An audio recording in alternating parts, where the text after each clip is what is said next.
وما نزعلش منه أبدا أن المسيحي يرى أن محمدا كذاب. أنا مش زعلان منه، هو حر، ده حسابه عند الله. أنا زعلان منه أخرويا يوم القيامة، مفيش مانع أبدا، بس هو عقيدته مبنية على ذلك، وأنا أعطيه الحق في ذلك دنيا، لأن الله يقول فمن شاء فليؤمن ومن شاء فليكفر. حقه يا أخي، يقول ما دام دي عقيدته بيتكلم عنها ويدعو إليها جوه كنيسته، ما عنديش أي مشكلة. وأنا أرى أن الإنجيل الموجود حاليا ليس هو الإنجيل الذي أنزله الله، أدخلت عليه تحريفات. برضو أنا حر، لا هو يزعل مني ولا أنا أزعل منه، دي عقيدة. يعني إيه عقيدة؟ يعني تقوم على التباين، مش وحش، مش عيب، بلاش تخلف ثقافي، شيء طبيعي. أنت معتقدك غير معتقدي، هي دي العقيدة. أمال وإلا نبقى كلنا زي بعض. ولذلك أنا قلت دائما إنه لازم نتفق على هذا. لا أرضية مشتركة في العقائد، ولكن كل الأرضية المشتركة طبعا بغير وقوع في الحرام، ولكن لا كل الأرضية المشتركة في التطبيق الاجتماعي للإصلاح الداخلي في البلد. مسألة واضحة وضوح الشمس في رابعة النهار.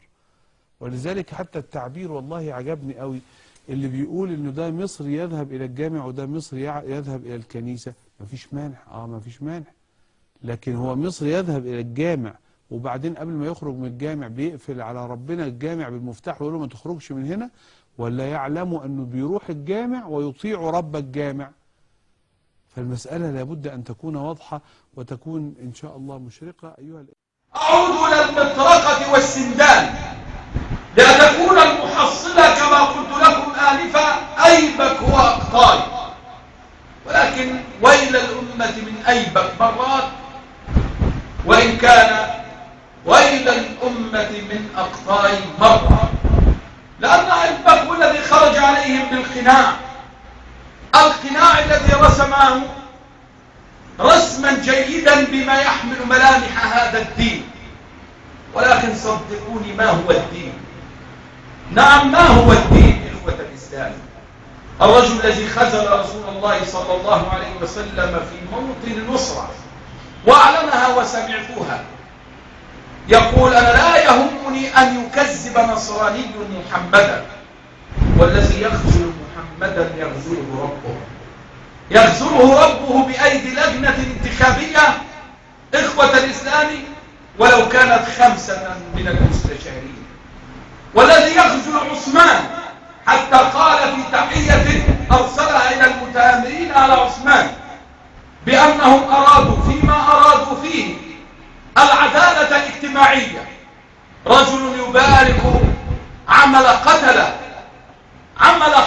كلفوا الأمة في تاريخه.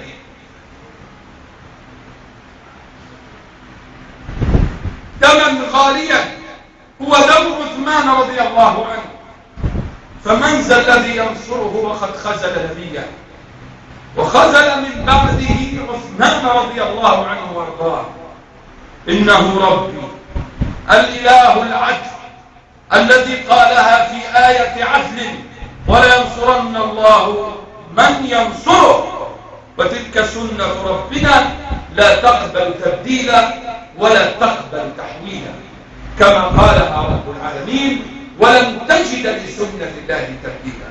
أرأيتم كيف لقي حتفه وكيف لفظ أنفاسه إخوة الإسلام بهذا الخذلان المبين الذي مد به يده مداهنة لنصارى القوم ويقول لهم ما يهمكم، سبوا النبي صلى الله عليه وسلم ما استطعتم وكذبوه من كل ما عندكم من عقيدة، فأنا لن أرضى ولن يتمعر ماء وجهي ساعة من الزمان.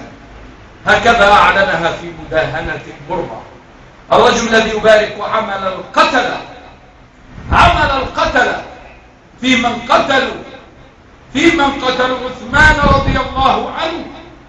فهذا جزاء ربي، وجزاء ربي سبحانه وتعالى هو الجزاء العادل.